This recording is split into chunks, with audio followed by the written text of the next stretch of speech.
All right, whenever you're ready. Oh, hi. We're Amulya, Apu, and Krithik, and our project is called Around Sound. So yeah, our idea is basically what we wanted to do was to help visually impaired users navigate through their surroundings using sound, and the inspiration was echolocation. So like in animals like bats, dolphins, they send out a sound, and then based on the reflection of that, they figure out what the surrounding looks like. So that was kind of the idea, and the way we wanted to do that was have a sound to distance mapping. So basically, the device will kind of map the environment and then produce appropriate sounds to that, and most importantly, have a 3D sound. So basically, if a user is just wearing the device, they hear a sound coming from a direction, and that's what like they know that the object in that direction is Sure. a certain distance away, so that this way they can figure out. And so the goal was basically for the device to be able to map, and which would need a sweep in a way, so that it kind of goes over the entire surrounding range, and then convert all of those distances to sounds, and which are distinct sounds, so that the user can easily figure out that this sound is from an object that's farther away when compared to this object. So the audio that you're generating is indicating the direction to the object and the distance to the object. Exactly. And the direction is indicated by some sort of a head transfer function that Yes. makes it sound as if the audio is coming from the direction of the object. Exactly. Okay. Yeah. Yep, exactly. So as part of the demo, we have this stick that any user would be able to use to kind of set up the device. On top of it, we have a servo mounted that does an angular sweep over -60 to +60, Okay. which pretty much maps the immediate field of vision that humans have. And the servo is actuated in a series of 7 distinct subranges. And for each subrange, the ultrasonic sensor sends out a pulse, receives an echo from any solid object that is within a vicinity of about 2 meters, which is just should be like a general safekeeping distance. And we modulate that sound to make it sound a little clearer, depending on the distance that the object is at. We can actually map the sound to different frequencies. So the closer the object is, the higher the pitch of the tone that's being played by the pick is. So that lets you know that something is much closer to you. This is kind of sort of inspired by the Doppler effect, just because objects that are closer sound higher pitched Sure. than objects that are further away. And the audio is played as like 3-dimensional audio. So like depending on the angle from which the angle at which the obstacle is, the intensity between the ears is different, as is the time difference between them. So you're modeling, as the sound comes in, you're modeling the attenuation of that sound across the head and the delay in the sound reaching one ear versus the other ear. Yes, there are 2 components. There's like the IID and the ITD, the intensity difference and the time difference. And the intensity difference is the amplitude difference between the 2 ears. So like if the object's on the right ear hears the sound louder than the left ear. And the time difference is that the right ear hears it faster, like sooner than the left ear. Did you find that both were important? So for different angles and different frequencies, both of them were important in different Interesting. magnitudes. Okay. Yeah, I think closer to the edges, the intensity difference matters more, and it also depends on the frequency. Like the formulas we found were like taking the frequency that we need the sound to be as a parameter. Okay. And so it depends a little on that. And I think one thing was that like in the beginning, before we hadn't as much knowledge about the head-related transfer function, we only did the time delay, and that on its own was not as effective. Like you could see, I mean, it wasn't really easy to determine. Okay. So the intensity, combination of both was what's interesting. Yeah. Cool. All right, so now for the demo, I guess. So we have this sort of demo environment, and what happens is that Yeah, I so guess. right now we'll just first play on the speaker so that it's Okay, sure. Yeah, so that the sound is So kind you of won't be able evident. to tell the 3D audio, but you'll be able to tell the frequency differences. Right, right. Yeah. If we were to put on headphones, the sound would be Yeah. directional, Yes. but this will allow us just to hear it. Okay. Yeah, so all these sort of boxes, cardboards are at different distances from the ultrasonic sensor, so they should sound like different notes. Okay. Let's see.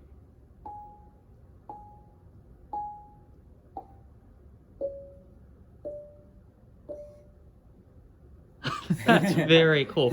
Yeah. So this one was the highest pitch, yeah, And then then it the slowly yeah. decreased. and then it decreased as you got further away from the objects. Very cool. It's interestingly reminiscent of like the stereotypical submarine ping or something. Yeah. So Yeah. to just like make it sound better, we like used musical notes.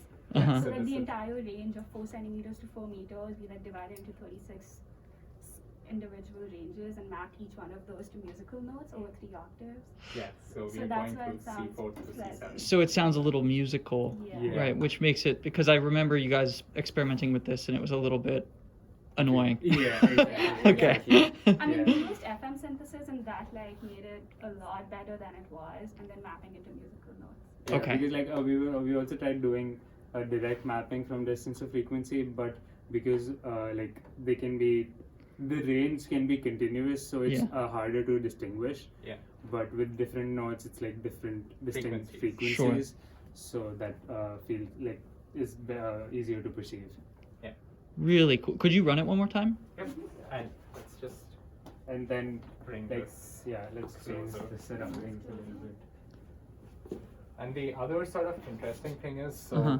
because it does a sweep over like an angular range, like if an object is closer, it obviously occupies a little more of like, Sure. the angular range. So like you'll hear more beeps if it's Sure. Okay. closer by. So if I press it again.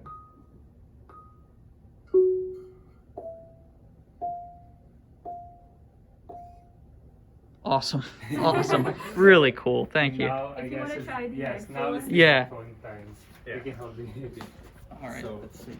That's where sort of the 3D aspect of it will come in, and then we have more. So let's see. It does matter which headphones. So is this the correct orientation? Yeah, so that's- yeah, Right here, yeah, that's okay. correct. So there's the button here, which will sort of just activate it. And so the way a user can know where to face and all is Yeah. the button is straight forward. I see. Okay. So like when you're like if you're a visually impaired user, you would just place it such that the button is facing Okay. straight forward, and that's how it'll do. So I hold it facing straight forward and then push the button. Exactly, So yeah. yeah, the button has to face like exactly I see. away from Okay. you. Okay. So that will cover the Let's see here. intended range.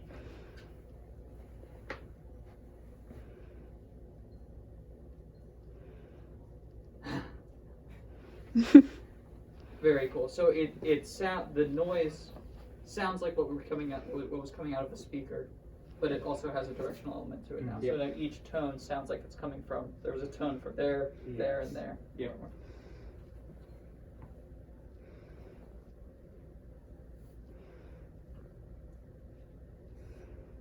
Very cool. Okay. Yeah. Very cool. Now we have kind of a game. If you could keep Okay. those on, we're gonna ask you to close your eyes. And Okay. And we remove the arrange obstacles the around. surroundings.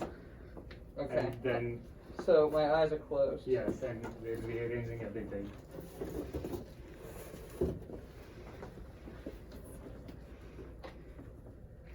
Right, and then we just move out of view because the ultrasonic can get a little sticky. Yeah, and then if you do the sweep facing straight forward Uh huh.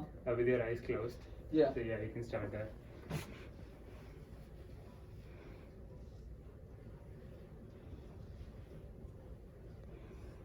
Can you So, tell us exactly where? What object what was? direction do you think the object is the closest? Let and me what- run it one more time. Yeah.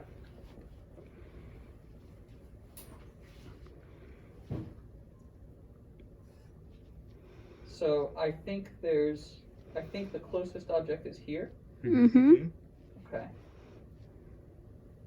And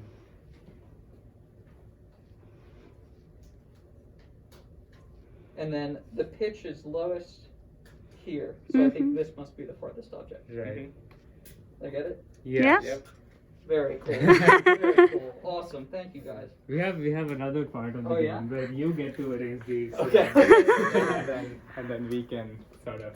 Let's see here. I'll give that to you. Alright. So. Close your eyes, Krithik. Yeah.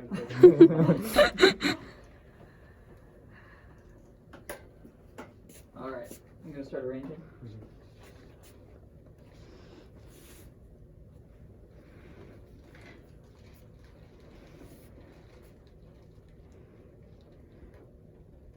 Okay, go ahead.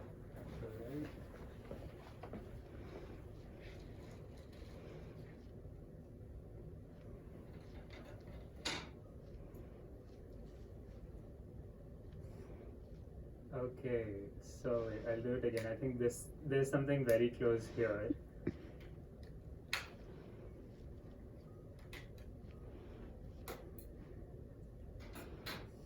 Yeah, so in the center there's something really close. Then in the side, I think.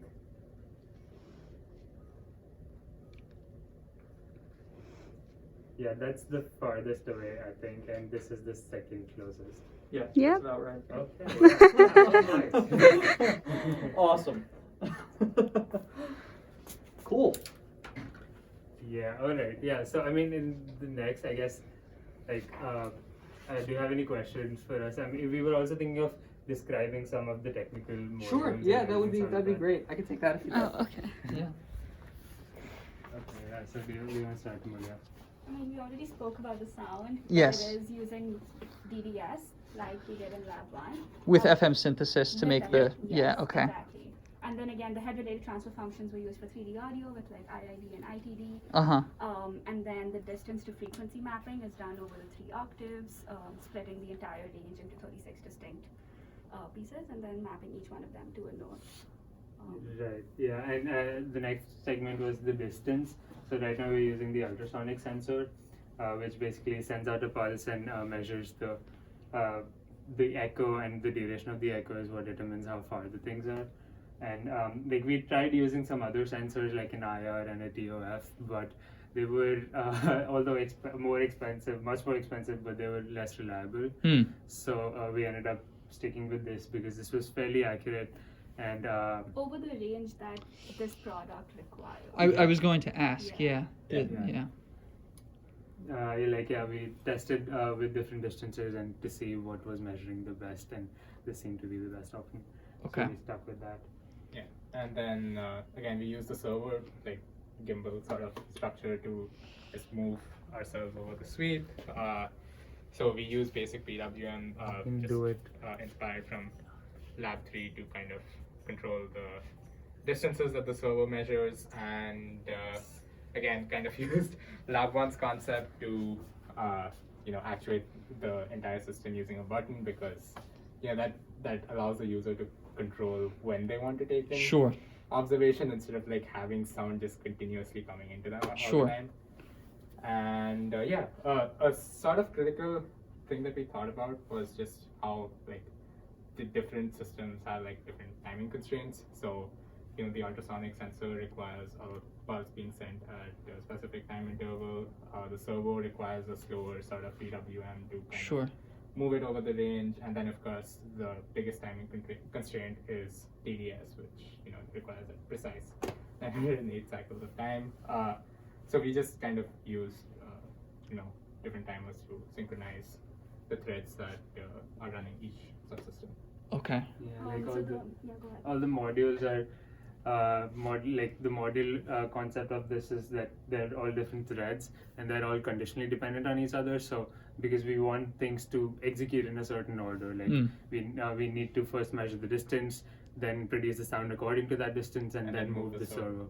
So all of these threads are conditionally dependent, and that's how they're synchronized. Yeah, and everything is driven by receiving input from the button. So that's also like thread of its own. I see. So So it's the all button starts the sequence. whole process, and then each process signals the subsequent process to. Yeah. Exactly. Okay. Okay. That's mostly the. Another thing with the sensors is that the ultrasonic sensor kind of goes crazy when there's something soft in front of it. So like humans are, Oh, interesting. Like, it really goes crazy. So you'll hear like a very high frequency if you're standing in front of it. And I think that's something that the LiDAR or the TOF sensors would have fixed. Yeah. Well, maybe could it be interpreted as a feature? So, yeah, A bug is a feature. currently we know that soft objects sound like extremely high pitched, so we know that there is a soft object at this specific location. Yeah. But there's no way to tell the distance at which it's there. Yeah, So it just sounds Yeah. really high. yeah. So is it almost a like a direction to person sensor?